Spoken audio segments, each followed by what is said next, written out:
right. In other totally unrelated news, we haven't gotten a chance to talk about the Gates thing, so I wanted to talk about it.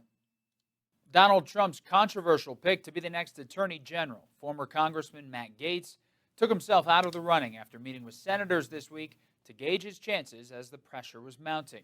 Gaetz posted his decision on X, saying, "While the momentum was strong, it is clear that my confirmation was unfairly becoming a distraction to the critical work of the Trump-Vance transition." I was quiet. Sorry. I'm so sorry.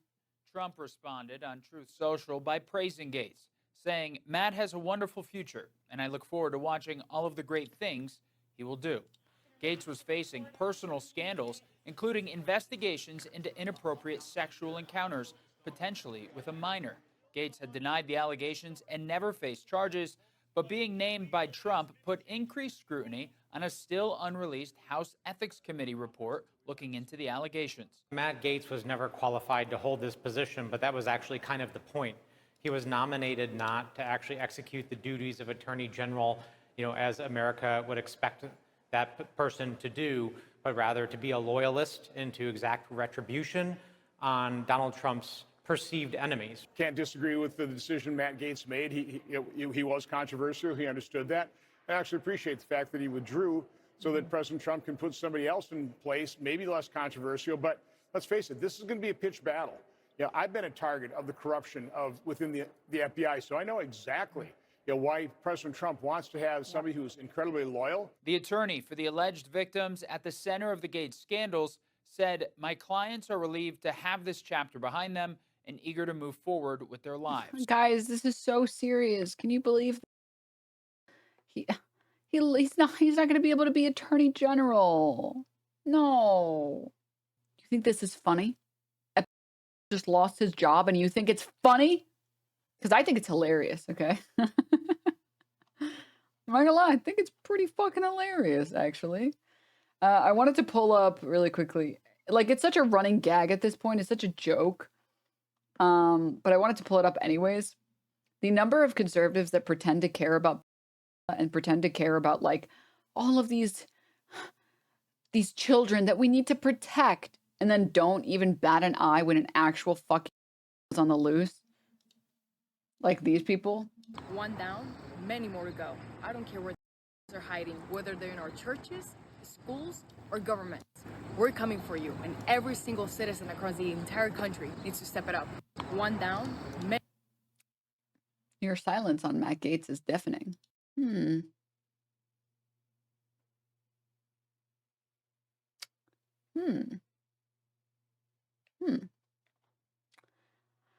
I wonder why.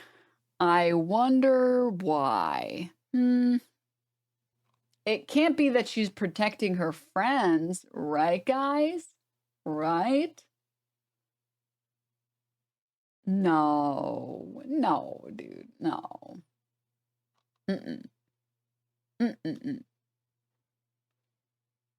I hate these people so much, guys. I wanted to see the Philip DeFranco coverage on this. Sorry, I'm a Philip DeFranco simp now. Sup, you beautiful bastards. Welcome.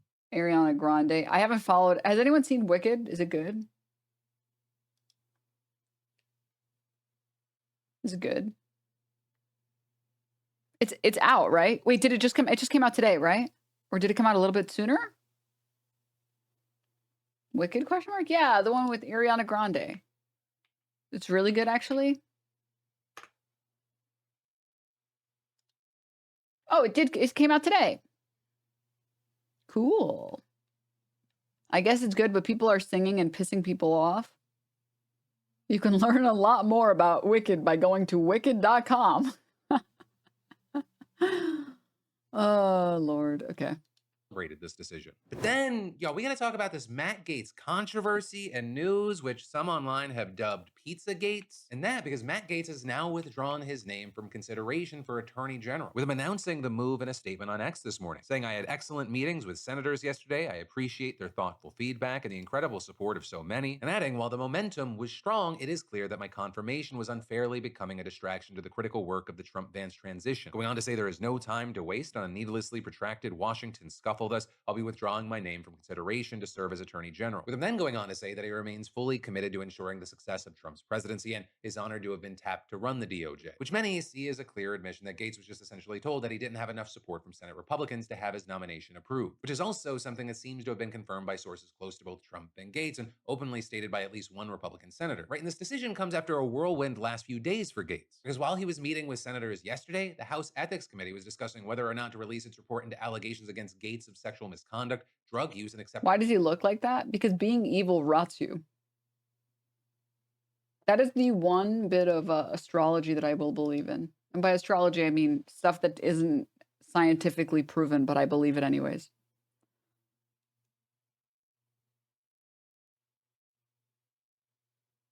I genuinely feel like being evil, just like it corrupts you in a way that like is visible to everyone else. Improper gifts, with many Republicans arguing that it would be against the House rules to release the Shug, report thank you because for the the Ethics prime. Committee can only investigate sitting members. But Gaetz resigned immediately after Trump tapped him for AG. And while the panel, which is evenly split among Democrats and Republicans, was unable to reach an agreement to release the report, we've still gotten some insight into what those findings might contain. Earlier this week, for example, some pretty bombshell revelations came from the lawyer who represents two women who testified against Gaetz, with that attorney, Joel Leopard, confirming that both his clients told the House panel that Gaetz paid them for sex on multiple occasions. And also, one of those women told lawmakers she personally saw him having sex with a minor. She testified in July of 2017 at this house party.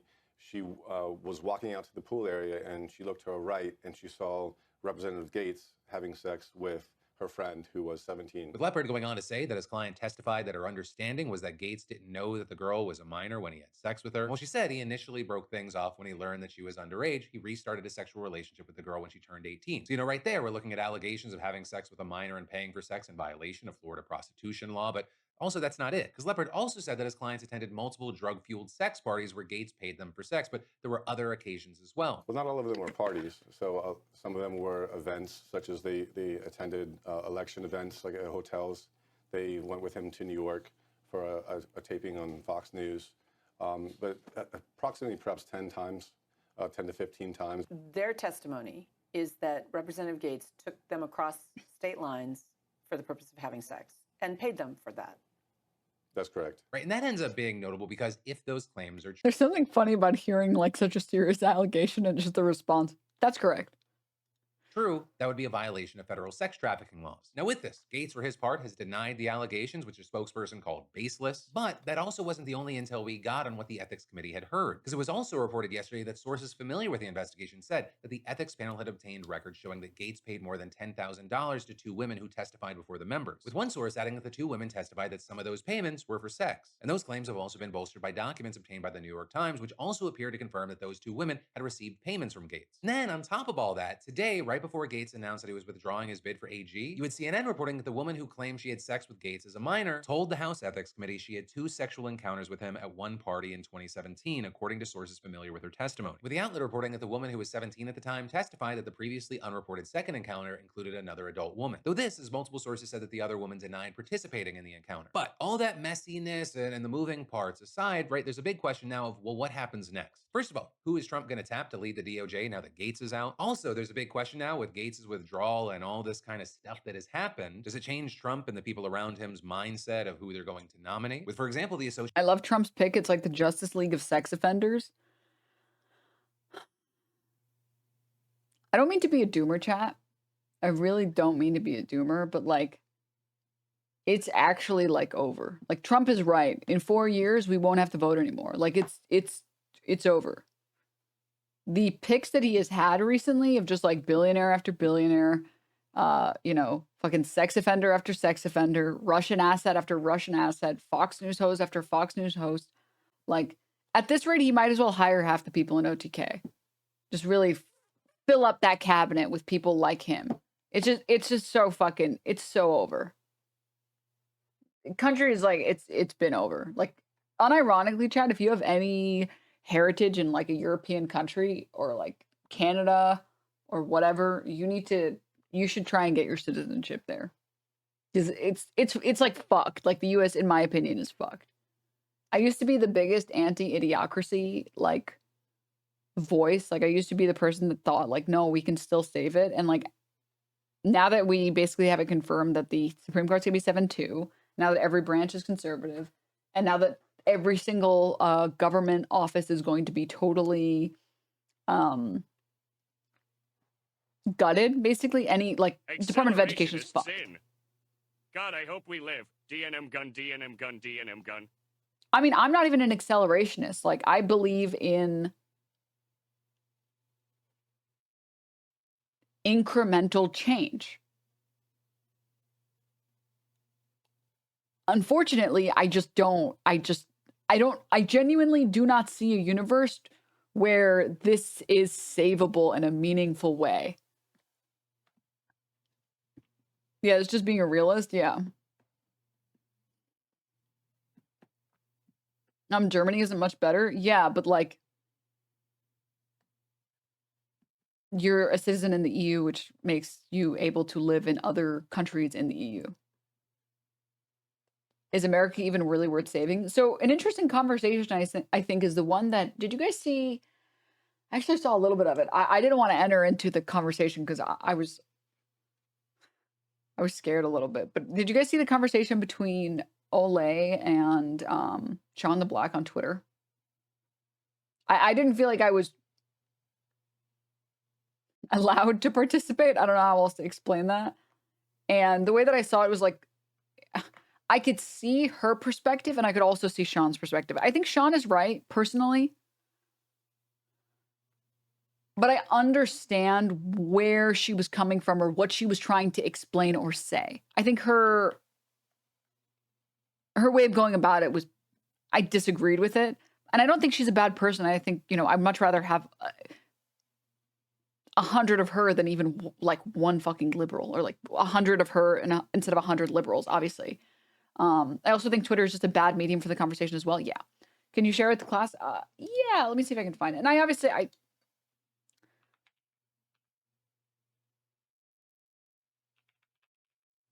let me see if I can find it.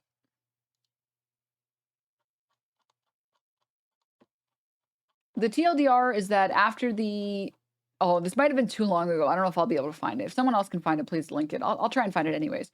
But, I did.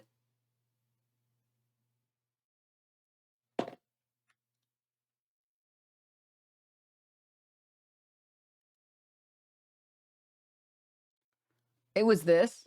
Olay said this. She said, I will not be lending my voice to any cause or tragedy that's come as a result of Americans handing Donald Trump the presidency, the courts, the House, and the Senate. According to y'all, fascism was already here and it's all the same. Please remember and keep that same energy when shit gets crazy for you. And I don't know if this is her or somebody else, but it says, I see a lot of working class, unprivileged, already marginalized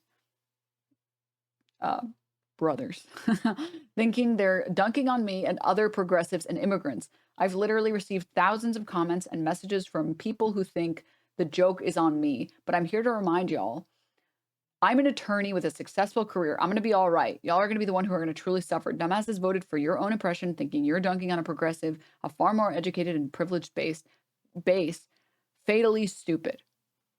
Now, just say people, my brain was fried because I'm too busy thinking about what I want to say about the actual context of it. So I think this is the Threads tweet, and then she screenshotted it because she was getting a lot of replies from, I presume, Trump voters, and then I think she posted this on her Instagram story, I believe. And unfortunately, there's a couple problems here. One, I don't think it's right to blame voters, right? Two, I understand the frustration in the moment where you want to be upset. Like, you're hurting and you want to lash out. And so part of the people that you feel you are able to lash out against are the voters. Unfortunately, I think that the parties are at fault, and you should always blame the parties for leading bad campaigns. I mean, people were in my mention saying, congrats, you voted in Donald Trump. It's like, you're such a dumb fuck. First of all, I live in California, okay? State always goes blue. Second of all, you fucking moron, I voted Kamala Harris. So how about instead of sitting here blaming me, you blame the candidates who led a bad campaign, who, when given the opportunity to, Kamala Harris chose to not distance herself from Joe Biden. The entire purpose of picking her was for her to differentiate herself from Biden. She was asked on, I think, 60 Minutes, would you have done anything differently than Biden in the past 4 years? And you know what she said? She said no. She easily could have used that as an opportunity. It was The View, sorry. As an opportunity to distance herself. And she didn't fucking do it. And this is one mistake. This is one misstep out of potentially hundreds of missteps. I also think one of the major missteps was aligning yourself with people like fucking Dick and Liz Cheney. Instead of aligning yourself with like more working class people. Another misstep is like the way that she handled the protester. I think the biggest misstep in her campaign was trying to be a sympathizer to the Republican Party.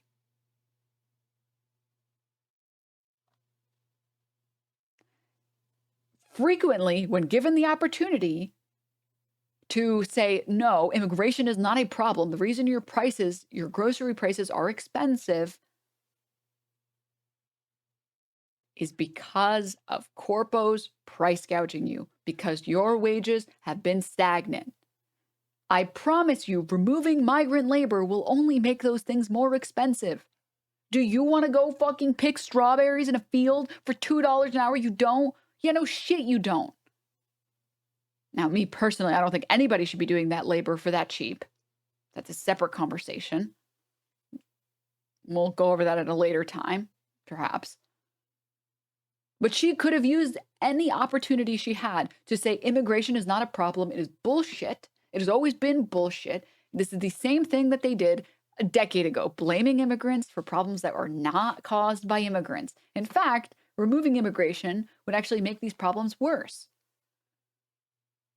Inability to run on a populist narrative when running against the electoral powerhouse that is Trump running on lies resembling populism was basically campaign suicide. Correct. 100%, 1,000,000% correct. 1,000,000,000,000% correct. I work for a grocery corporation. Our stock tripled in the past year. Grocery corporations are just doing maximum greed. Correct. It only takes like 2 brain cells to realize this too. But instead of doing that, she wanted to appeal to Republicans. And how did she choose to appeal to Republicans? By copying Trump's talking points. So basically, if Trump is 100% Hitler, she was like, well, I'm like 20% Hitler. It's like, dude, these people want to vote for 100% Hitler. 20% Hitler isn't good enough for them. Why would they vote for 20 when they can get 100? And that was the problem. That was literally the fucking problem. Closer to 80%. You get the idea. The TLDR is that you are not going to appeal to voters who want to vote for the worst person ever by being slightly worse or slightly better than the worst person ever. They're still going to vote for that guy. They're still going to vote for that guy. All right? That's just, you're not going to appeal to those people. So you shouldn't waste any money appealing to those people. As Hassan said, no Republican wants to vote Republican light. Why would a conservative ever vote for Diet Coke when they can get Coke? Moving on.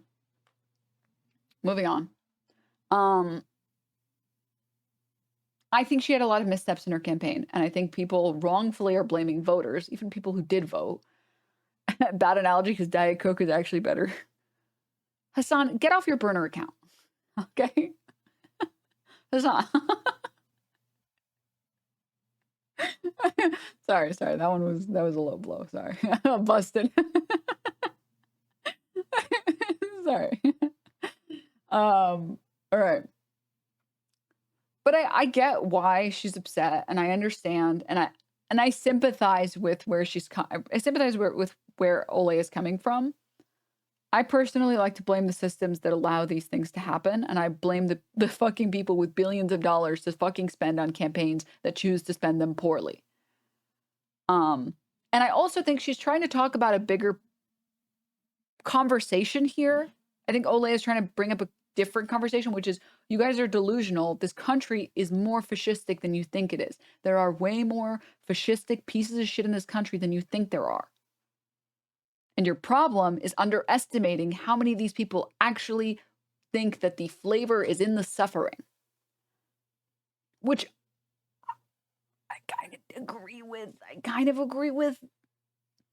And there was just like a disagreement on that. And people are like, you can only say this if you were never committed to the cause of justice in the first place, which I think is unfair. And they had a and then I think Sean and why did it? Oh my God, I almost got so bone, chat. I pressed the back button, which I thought would take me to Sean's Twitter, but instead it took me to the Twitter homepage.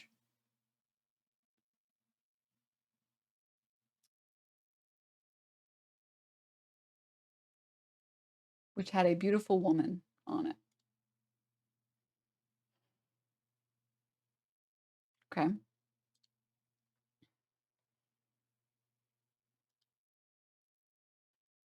This is my burner phone. Thank you for the 9 months of Prime. Thank you. Thank you. Share with the chat. I can't share with the chat. Okay, I can't. I would if I could. Okay. Why did I get on this point? I don't remember. Let's press play on the video. Let's go.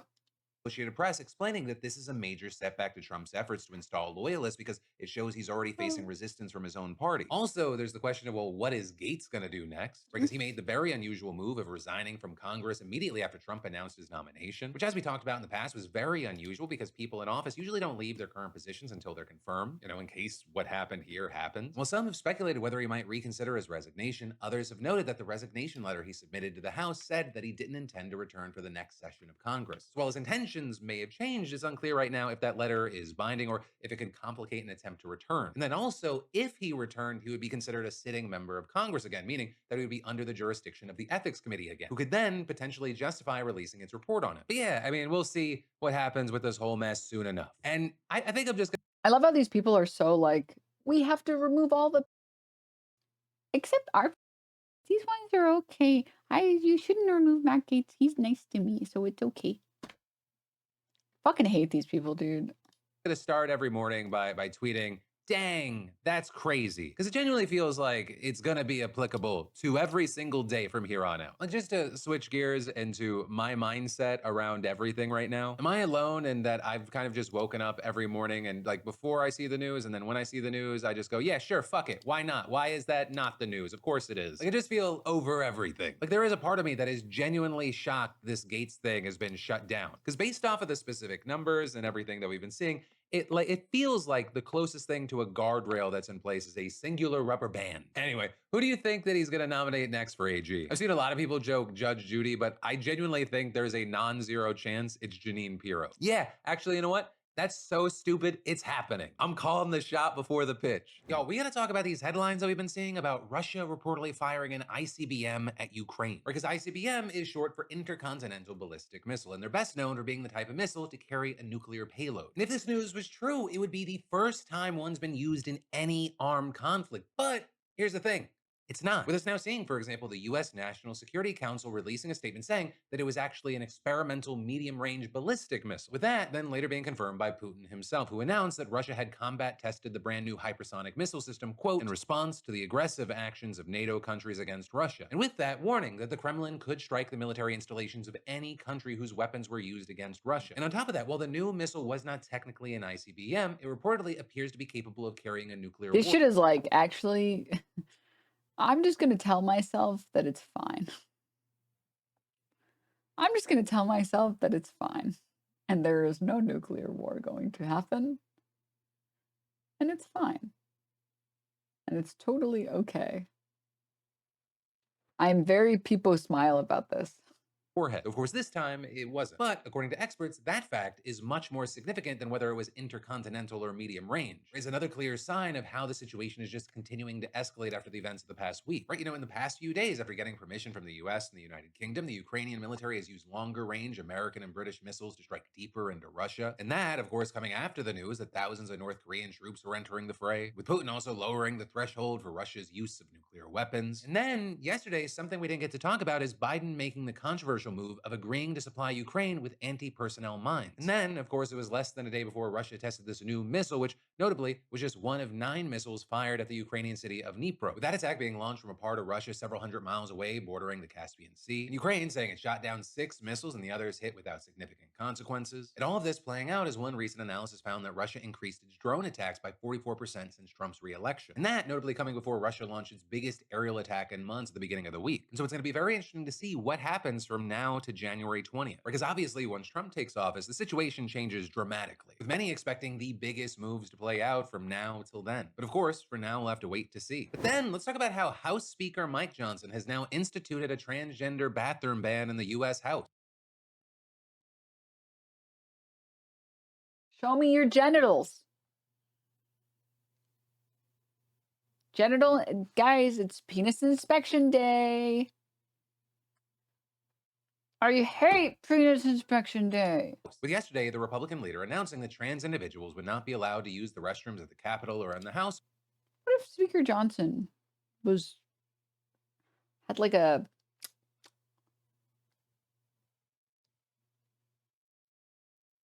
What's the term for it? Oh, I'm like blanking. One sec. Offices that correspond to their gender identity. And Johnson saying this rule extends to all single-sex facilities in the House side of the Capitol complex, including changing rooms and locker rooms. With the men going on to know that each member of Congress has a private restroom in their office and that there are unisex... Dude monitors his own son's porn habits. Wait, is this the guy? Wait, was this the guy who like said that him and his son monitor each other's porn habits? No, not this song. No, this is an earworm and I can't get it into my brain.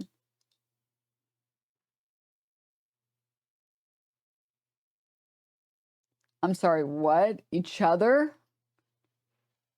Yeah. Mike Johnson. Mike Cock. Son porn. Rolling Stone from a year ago. Mike Johnson admits he and his son monitor each other's porn intake in resurfaced video. I'm proud to tell you, my son has got a clean slate. Speaker of the House says of his accountability partner.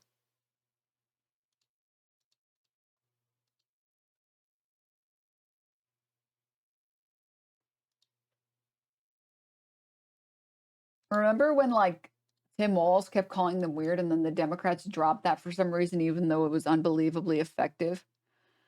Miserable. Thank you for the 2 months. Thank you. Such an effective tool. Why do parents need to put this into their home? Yeah, that's great question. We probably could have called this more appropriately a war on the darkness of technology, because there are some good things with technology, of course. I mean, you know, the Bible apps we all love, we broadcast our services, you know, on our social media, and there's some very positive things, but there's also, as Clint's pointed out aptly, some really dark things. So Covenant Eyes is the software that we've been using a long time in our household. I first learned about it at, I think, a Promise Keepers event in the early 2000s. I think it was developed in about the year 2000. But it's the largest accountability software that there is, and there's some paperwork out there on the table that I think everybody may have picked up on the way in. If not, go get it.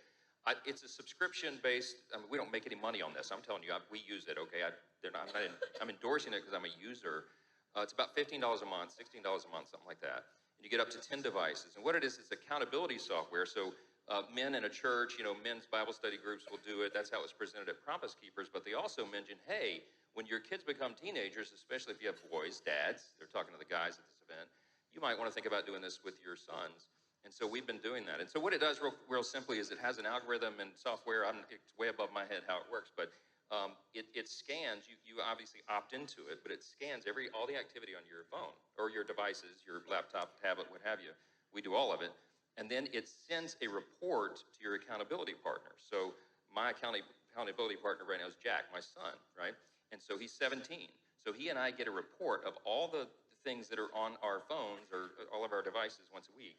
If anything objectionable comes up, your accountability partner gets an immediate notice. I'm proud to tell you my son he's got a clean slate, all right? Yeah. But we get a report and it says, hey, no activity of concern, and it's really, really sensitive. It'll pick up almost anything. It looks for keywords, search terms, and also images, and it will send your accountability partner a blurred picture of the image. And so on occasion I get one. I was just looking at the one from this week. I got on Jack, and it said, this is the only one that Jack what? Jack off? Maybe questionable, and it's this blurred image of two women talking in a live screen thing, and I zoom in and I have to unblur it.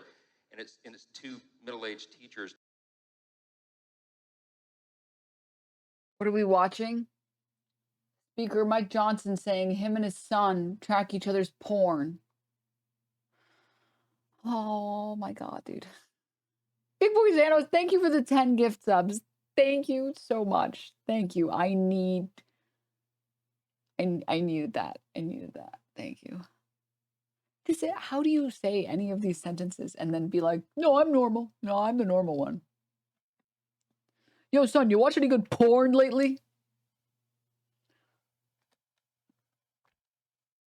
Chat, I have to inform all of you, a third Fox News article has hit the timeline.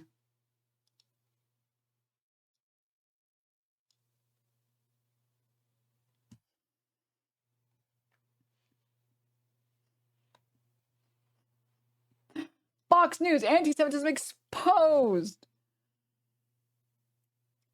Newsletter, Twitch star rants against Israel, calls for another 9/11. Commie Tommy, thank you for the prime. No way, Denim is back. Veggie, welcome. I miss you too. Twitch star called for a new 9/11, dismissed the horror of October 7th. Anti-Israel protesters arrested in the Senate building. Senate office building. Families of October 7th Hamas attack. Victims sue Iran for crucial role in massacre. Dude, I love that they keep using this photo of Hassan. This is such like a... just found out that sexism is still real. Ladies, I was having a great day and then I remembered women make less money than men do. It's just such a good photo. This is the worst t-shirt I've ever seen in my life. It's so good. I love this picture so much.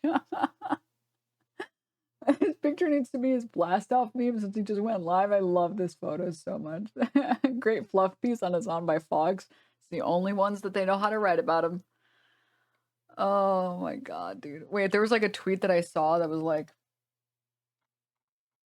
yeah, like someone put a speech bubble on this tweet and then put a picture of Hassan. I was playing ranked and then I remembered that women get paid less money than men. And it's a picture of like a broken controller.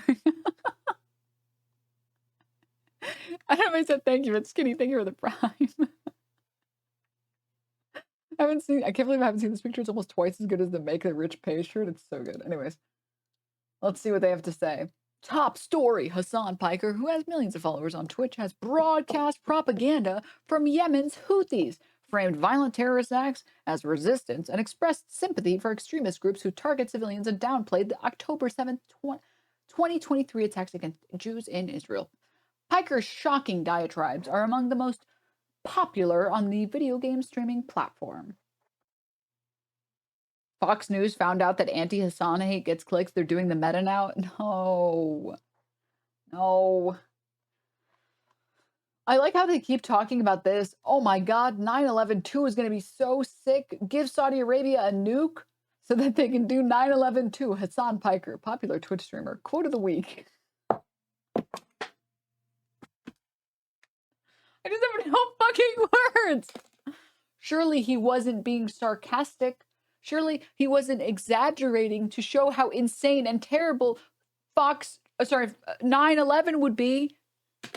Quote of the week is insane. Dude, if I was Hassan, I would frame this straight up. I would. Fox posting his W's. Mind you, Hassan said Dan Crenshaw and his eye fucked everyone and they laughed. Dude, stop. Stop. The eye hole comment was crazy. That was crazy, dude, that he said that. That was still an insane comment. I'm pretty sure that's the reason why it got banned, but it was still so funny, dude. That went. So much for freedom of speech, dude. Right? I just want to be able to fucking talk about my senators getting their eye hole. Stop. I can't.